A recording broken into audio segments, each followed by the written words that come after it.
Hello, and welcome to Napa History, a quiet space where we slow down and let the past unfold one soft story at a time. Tonight, we'll gently wander through the complex relationships that formed between American soldiers and Japanese women during World War II, not to memorize dates or battles, but to feel the echoes of lives once intertwined. Whether you're lying down for the night or just taking a moment to breathe, I'm really glad you're here. If you find comfort in calm, thoughtful history, feel free to subscribe. There's always another peaceful chapter waiting. Before we begin this journey back in time, I'd love to know where in the world you're listening from and what time of day it is for you. Feel free to leave a comment and share if you enjoy calm historical storytelling like this. Let's take a moment to set the stage. World War II was one of the most devastating conflicts in human history, leaving nations shattered and millions of lives forever altered. In the Pacific Theater, fierce battles between American and Japanese forces had created deep wounds and bitter enmity. Yet in the aftermath of Japan's surrender in 1945, an unexpected phenomenon began to unfold, one that would challenge preconceptions and ultimately build bridges between former enemies. As American occupation forces arrived on Japanese shores in the late summer of 1945, they encountered a nation in ruins.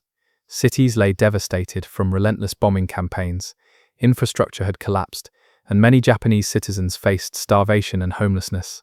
The American soldiers, many of whom had fought brutal battles against Japanese forces just months earlier, now found themselves in the role of occupiers, tasked with rebuilding the very nation they had helped defeat. Among these young American men was Private James Miller, a 22-year-old from rural Ohio who had enlisted after Pearl Harbor and survived the bloody island-hopping campaigns of the Pacific. Like many of his comrades, James arrived in Japan with mixed emotions: relief that the fighting had ended, lingering animosity toward the former enemy, and uncertainty about what awaited him in this foreign land. What James and thousands of other American servicemen discovered was a complex reality that would challenge their preconceptions.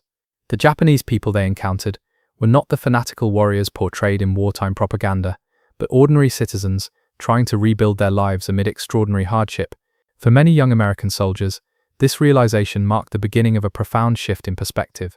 The economic devastation of post-war Japan created desperate conditions for many Japanese families. Food was scarce, jobs were few, and the future seemed bleak. In this environment, American soldiers represented not just the victorious occupier, but also a potential source of stability in an unstable world. They had access to food, medicine, and other necessities that were in short supply for the local population. For 19-year-old Akiko Tanaka, the daughter of a shopkeeper in Yokohama, the arrival of American forces initially brought fear and uncertainty. Her brother had been killed fighting in the Philippines, and American bombs had destroyed her family's shop. Like many Japanese citizens, she had been taught to view Americans as barbaric enemies, yet the economic realities of post-war Japan soon forced Akiko to set aside these preconceptions. With her family struggling to find enough food each day, Akiko reluctantly took a job as a secretary at the American base, where her limited English skills were valuable. It was there that she first encountered James Miller, who had been assigned to administrative duties. Their initial interactions were awkward and formal, colored by mutual suspicion and the language barrier between them. For James, Akiko represented his first real interaction with a Japanese civilian. He was struck by her quiet dignity and determination despite the hardships she and her family faced. For Akiko, James's respectful demeanor and efforts to learn basic Japanese phrases gradually began to challenge her preconceived notions about American soldiers. Their story was not unique. Across occupied Japan, thousands of similar encounters were taking place as American servicemen and Japanese women navigated the complex terrain of post-war relations. The nature of these relationships varied widely, from casual friendships to professional associations to romantic entanglements. For many American soldiers, Japanese women represented a stark contrast to the women they had known back home. Traditional Japanese culture emphasized qualities like gentleness, attentiveness, and deference that many American men found appealing. After years of brutal combat and military discipline, the warmth and nurturing nature of these relationships offered a welcome respite.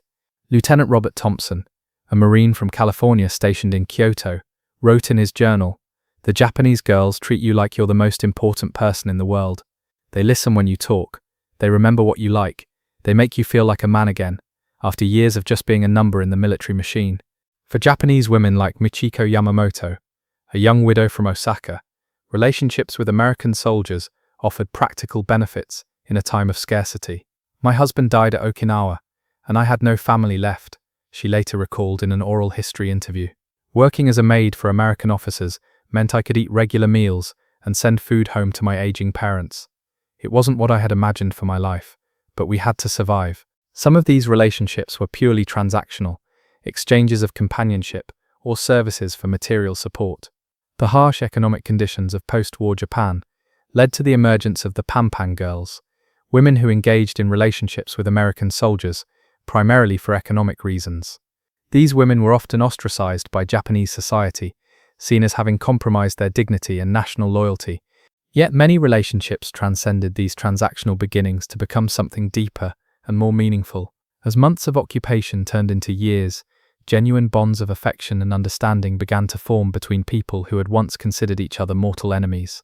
Sergeant William Davis from Georgia found himself drawn to Haruko Saito, a schoolteacher in Yokohama, whose quiet intelligence and resilience impressed him. Despite initial disapproval from both their families and communities, their friendship blossomed into romance.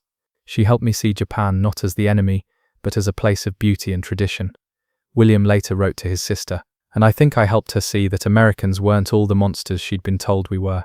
The cultural differences between American men and Japanese women were substantial, creating both fascination and friction. American servicemen were often charmed by what they perceived as the grace, femininity, and devotion of Japanese women. Many appreciated the contrast to what they considered the more assertive and independent women of post-war America. Corporal Thomas Wilson from Pennsylvania wrote home, "Japanese girls make you feel like a king. They serve your meals, draw your bath, and never complain. It's like they exist just to make you happy. American girls could learn a thing or two." Such sentiments, while common, revealed a limited understanding of Japanese culture and often reduced Japanese women to stereotypes rather than recognizing their full humanity. For their part, many Japanese women were attracted to what they saw as the comparative openness, confidence, and chivalry of American men. In a society where arranged marriages were still common and romantic love was not necessarily the foundation of marriage, the American approach to courtship could seem refreshingly direct and emotionally satisfying. Yuriko Matsuda, who eventually married an American supply officer, recalled, "American men would tell you that you were beautiful, bring you flowers, and hold your hand in public. Japanese men never did these things. It made me feel special and valued in a way I had never experienced before." Yet these cultural differences also created misunderstandings and disappointments. American men sometimes mistook cultural deference for personal devotion, while Japanese women could interpret American openness and casualness as promises of commitment that weren't always intended. The language barrier added another layer of complexity. Many relationships relied on rudimentary communication, gestures, and the assistance of bilingual friends or dictionaries. This limited verbal exchange sometimes allowed both parties to project their ideals onto each other without the complications of deeper understanding. As occupation policies evolved and more American servicemen were granted permission to marry Japanese women, these relationships began to gain official recognition. The War Brides Act of 1945, initially created to allow European wives of American servicemen to immigrate to the United States, was amended in 1947 to include Japanese spouses, opening a path for these couples to build lives together in America. By 1952, approximately 10,000 Japanese women had immigrated to the United States as wives of American servicemen, with thousands more following in subsequent years. These war brides faced enormous challenges as they left behind their families, language, and culture to start new lives in a country that often viewed them with suspicion or outright hostility. Kazuko Brown, who married a soldier from Texas, described her arrival in America. "His family was polite but cold. His mother wouldn't look me in the eye. In town, people stared at us and sometimes made comments I couldn't understand, but I knew they weren't kind. I cried myself to sleep many nights, wondering if I had made a terrible mistake." The children of these unions often faced identity challenges, caught between two cultures, and sometimes subjected to prejudice from both sides. Yet many of these families persevered, gradually gaining acceptance in their communities and contributing to a more diverse American society. Not all relationships between American soldiers and Japanese women led to marriage, of course. Many were brief encounters shaped by the artificial environment of occupation. Some American servicemen left behind pregnant girlfriends or broken promises when they returned to the United States, creating painful legacies that would affect families for generations. For those relationships that did endure, the challenges were substantial. Cultural differences that seemed charming during courtship could become sources of conflict in marriage. American husbands sometimes expected their Japanese wives to maintain traditional subservience while simultaneously adapting to American culture, an impossible contradiction. Sumiko Johnson, who settled in Seattle with her husband in 1953, recalled, "He wanted me to cook Japanese food, but also learn to make American dishes. He wanted me to be quiet and obedient at home, but outgoing with his friends. He wanted me to be Japanese for him, but American for everyone else." Japanese wives often found themselves isolated in their new American communities, struggling with language barriers and homesickness. Many formed support networks with other war brides, creating small pockets of Japanese culture within American cities and towns. Despite these challenges, many of these marriages proved remarkably durable. The shared experience of overcoming prejudice and building a life together across cultural divides often created strong bonds. Children of these unions frequently grew up with a unique perspective on both cultures and a natural ability to bridge differences. The phenomenon of relationships between American servicemen and Japanese women during and after World War II represents a complex chapter in the history of both nations. These personal connections, forged amid the aftermath of a devastating conflict, helped humanize former enemies and build grassroots understanding between cultures. For James Miller and Akiko Tanaka, whose story we began with earlier, their relationship evolved from cautious professional interaction to friendship and eventually to love.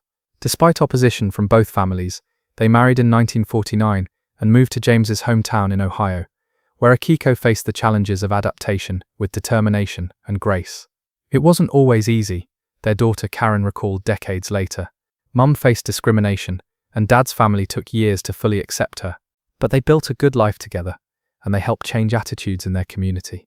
By the time I was growing up in the 1960s, people had mostly gotten used to seeing them together."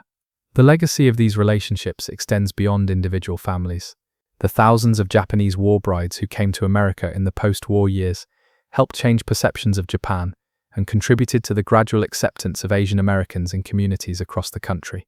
Their children and grandchildren have further enriched American society with their unique cultural heritage. In Japan, the phenomenon of war brides was more controversial, often viewed as a shameful chapter best forgotten. Yet these women also played a role in rebuilding Japanese-American relations from the ground up, creating personal connections that transcended political tensions. As we reflect on this chapter of history, it's important to recognize both the genuine human connections that formed and the problematic power dynamics that shaped them. The economic desperation of post-war Japan created conditions where relationships with American servicemen offered Japanese women survival options they might not otherwise have chosen. The racial and gender attitudes of the era influenced how both sides perceived and treated each other. Yet within these constraints, individuals made choices, formed bonds, and sometimes found unexpected happiness. Their stories remind us that even in the aftermath of history's most destructive conflicts, human connection can flourish and build bridges between former enemies. The relationships between American soldiers and Japanese women during this period were neither uniformly exploitative nor purely romantic. Like most human interactions, they existed on a spectrum, shaped by individual personalities, circumstances, and choices. What makes them historically significant is how they contributed to the remarkable transformation of Japan and America, from bitter enemies to close allies within a single generation. As night falls and we come to the end of our journey through this complex chapter of history, perhaps we can appreciate the resilience of those who forged connections across seemingly insurmountable divides. Their stories remind us that beneath the grand narratives of war and peace lie countless personal experiences, moments of kindness, understanding, and love that ultimately help heal the wounds of conflict. The legacy of these relationships lives on today, in thousands of American families with Japanese heritage, in cultural exchanges between the two nations, and in the enduring alliance that has helped maintain peace in the Pacific for over 7 decades. From the ashes of war emerged not just diplomatic treaties and economic partnerships, but also human bonds that have enriched both societies in countless ways. As you drift towards sleep, consider how individual choices and connections, multiplied thousands of times over, can gradually transform the relationship between entire nations. The story of American soldiers and Japanese women after World War II reminds us that history is not just about conflicts and treaties, but also about the quiet personal moments that sometimes change the world one relationship at a time. Good night and sweet dreams of a world where understanding bridges the deepest divides and former enemies find their way to friendship, one human connection at a time.